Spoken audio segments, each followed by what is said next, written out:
नमस्कार दोस्तों, कैसे हो आप सारे लोग। आशा करती हूँ जो जहाँ पर भी हो अपने अपने कर्तव्यों को सच्चाई के साथ और प्यार के साथ निभाने की जी तोड़ कोशिश कर रहे हो।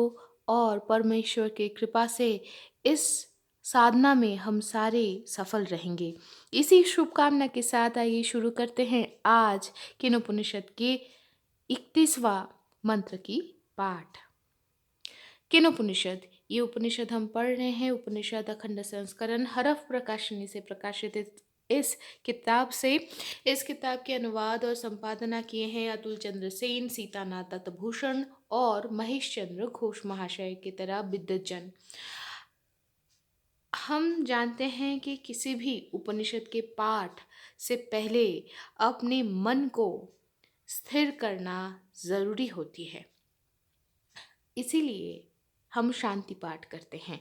तो चलिए शुरू करते हैं केनोपनिषद की पाठ शांति पाठ से।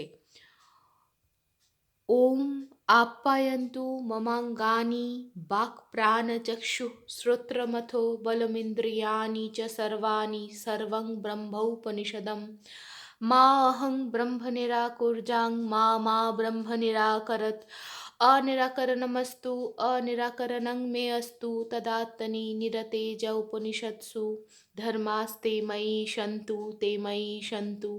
ओम शांति, ओम शांति, ओम शांति।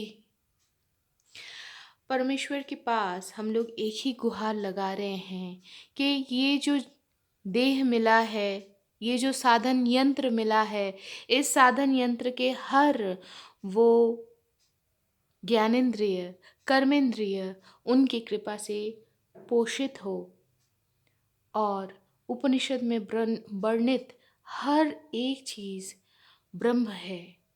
तो हमारे अंदर ये भ्रम ना उत्पन्न हो कि हम ब्रह्म से पृथक हैं या वे हमें त्यागे हैं।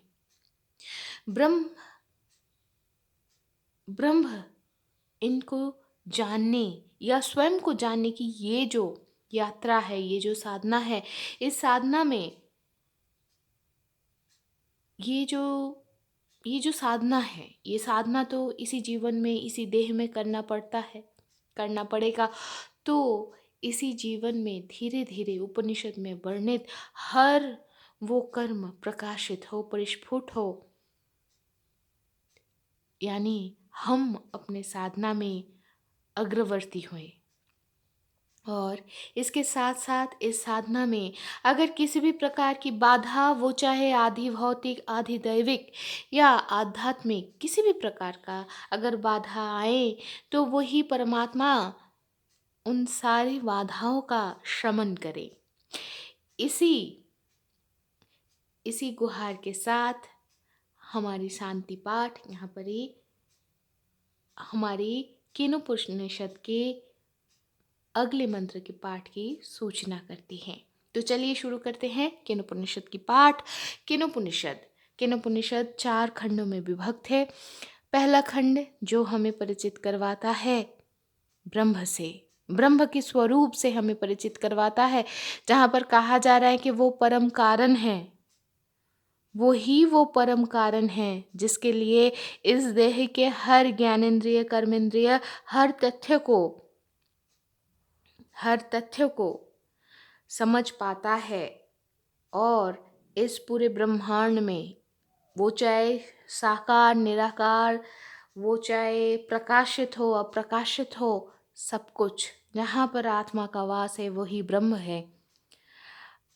जहाँ पर भी आत्मा का प्रकाश है वही ब्रह्म है। और भले चाहे उनके ही शक्ति से, भले चाहे वही परम कारण है, फिर भी हम हमारे इन त्रिमात्रिक यानी 3 डायमेंशनल सीमाओं में बंधी हुई इन सारे इंद्रियों से हम हमारे ज्ञानेंद्रिय या कर्मेंद्रिय से उनको समझ नहीं पाते हैं। लेकिन फिर भी हम कितना दूर जाने हैं, कितना दूर जो तथ्य हमारे सामने आए हैं उनको कितना दूर तक हम ज्ञान में पर्यवसित कर पाए हैं, कितना दूर तक we have transformed all those data into knowledge. तथ्य को ज्ञान में रूपांतरित कर पाए हैं, वो जानने के लिए गुरु की ज़रूरत है।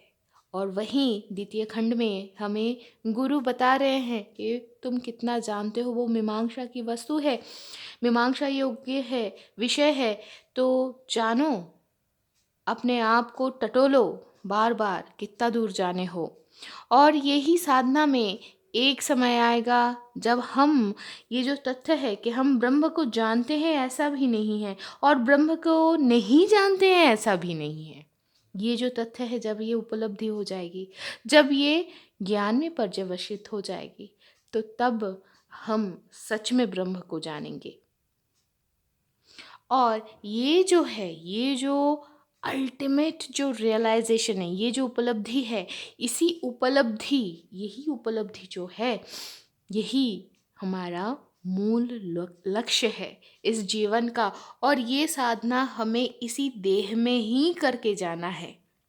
तो हमारे इस अस्तित्व का कर्म निर्धारित हो गया है ना। तो इसके बाद हम सुन लिए, तथ्य हमारे पास आ गया, ब्रह्म कौन है, क्या है, और क्या अल्टीमेट, जैसे हम कोई अगर परीक्षा देते हैं तो एक सर्टिफिकेट, एक मार्कशीट मिलता है, तो अल्टीमेट मार्कशीट का जो ग्रेडेशन है, वो ग्रेड क्या है कि हम पूरा जानते हैं ये भी सत्य नहीं है, और नहीं जानते ये भी पूरा सत्य नहीं है। तो तो सही में क्या है, तो एक उदाहरण, एक अलंकरण के साथ समझाने की कोशिश किया गया है, और इसीलिए तृतीय खंड की अवतारणा किया गया है। तृतीय खंड और चतुर्थ खंड के कुछ मंत्रों को लेकर कहा गया है एक सुंदर सी कहानी, जहाँ पर ब्रह्म देवासुर संग्राम में विजय को अपना विजय समझकर अहंकार में भटक गए देवताओं के सामने ब्रह्म यक्ष रूप में ब्रह्म उनको राह दिखाने के लिए आ गए। और जहाँ तक देवताओं के अंदर जानने की इच्छा धीरे धीरे अज्ञानता, अहंकार रूप अज्ञान की जो चादर है, जो माया है, उसको हटा देती हैं। तो इसी कारण से मातुरिष्या और जातवेदा, यानी वायु और अग्नि, यक्ष रूपी ब्रह्म के सामने गए, लेकिन उनको वो अभी भी मदमत है ना, मदमत्त हैं अहंकार में। तो वो लोग उनको जानने से ज़्यादा वो कौन है, वो व्याख्यान करने के लिए इसी इसी चाहत से उनके सामने आ गए। तो इसीलिए यक्ष एक छोटे से तृण दल को उड़ा के लेके जाने के लिए और जला देने की ये टास्क दे दिए, जिससे वो लोग विफल रहे। लेकिन उनके दर्प भी चूर्ण हुए, क्षमता की दर्प चूर्ण हुए। फिर इंद्र आए, वो सिर्फ और सिर्फ, भले चाहे उनकी मन शुद्ध नहीं हुआ है, लेकिन फिर भी वो सिर्फ और सिर्फ वो यक्ष मूर्ति कौन है, क्या है, ये जानने की तीव्र इच्छा से उस मूर्ति के सामने प्रकट हुए। तो वो जो इच्छा है वो इतना शुद्ध है, इतना शुद्ध था कि ब्रह्म उनके दर्प को चूर्ण करने की कोई प्रचेष्टा नहीं किए, लेकिन उनके मन की शुद्धि नहीं हुई थी। इसीलिए ब्रह्म उनके सामने से, यानी कि ब्रह्म की यक्ष मूर्ति उनके सामने से अदृश्य हो गए। इसके बाद वो जो जानने की शुद्ध इच्छा है, प्रबल इच्छा, वो इच्छा उनके सामने ब्रह्म ज्ञान स्वरूप, ब्रह्म ज्ञान उमा आविर्भूत हुए।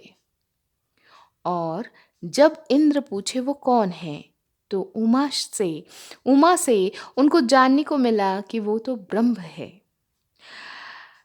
आमने सामने बात हुई, आमने सामने ब्रह्म को स्पर्श कर पाए थे मातुरिष्या और जातवेदा। इसीलिए वायु और अग्नि बाकी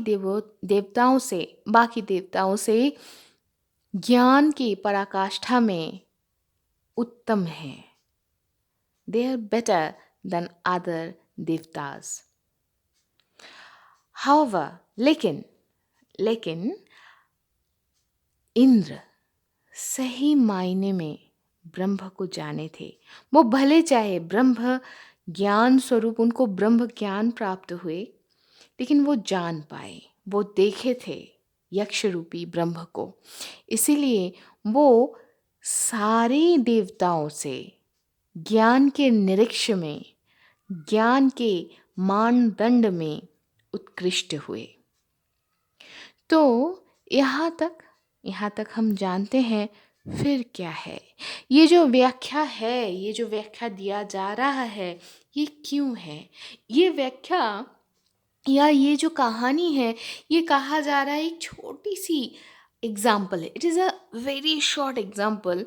कैसा?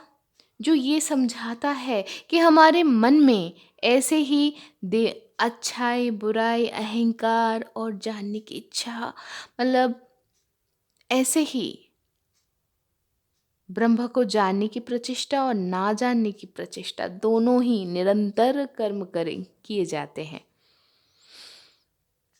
और ब्रह्म ज्ञान अचानक से, जैसे बिजली कड़कती है, अचानक से हुआ, दिखा और फिर अदृश्य हो गए, ठीक वैसे ही अचानक से आता है और फिर अदृश्य हो जाता है। अचानक से आती है और फिर अदृश्य हो जाती है ब्रह्म ज्ञान या ब्रह्म का जो रियलाइजेशन है। तो फिर क्या है? तो चलिए हम चतुर्थ खंड के थोड़ा बहुत ऐसे नहीं बोलेंगे, हम चतुर्थ खंड के मंत्रों को एक बार देख लेते हैं। सा ब्रह्मेति होवाच ब्रह्मण वा एतद्विजये मह्यद्धमीति ततो हैव वेदाञ्चकार ब्रह्मेति तस्माद्दा एते देवा अतितरामि बान्यान् देवान् जदग्निर्वायुरिन्दः तस्माद्दा एते देवा अतितरामि बान्यान् देवान् जदग्निर्वायुरिन्द्रः ते हेनन्येदिष्ठं पस्पृशुस्ते हेनत् प्रथमो विदाञ्चकार ब्रह्मेति तस्माद्दा इन्द्रो अतितरामि बान्यान् देवान् स हेनन्येदिष्ठं पस्पर्श स हेनत् प्रथमो विदाञ्चकार ब्रह्मेति। यहाँ तक है जो हमारे पास जो कहानी वर्णित हुआ है, ये 29वां श्लोक तक है। और जहाँ पर बोला गया है कि देवताओं में कौन श्रेष्ठ है और इंद्र क्यों सारे देवताओं में श्रेष्ठ हैं ज्ञान के पराकाष्ठा में। फिर ये जो उदाहरण है उसका ज़रूरत क्या है, वो कैसा हमारे पास प्रतीत हो रहा है, वो कहा गया है 30वां मंत्र से। तस्यैष आदेशो जदेतद्विदूतो वैद्युतदा इतिन्यमिमीषदा इत्यधिदैवतम्। और फिर आगे तथाध्यात्म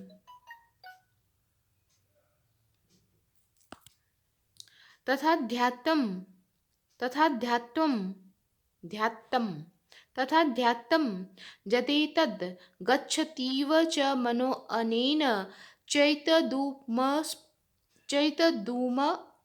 चैतदूपस्मरत वीक्षणं संकल्पः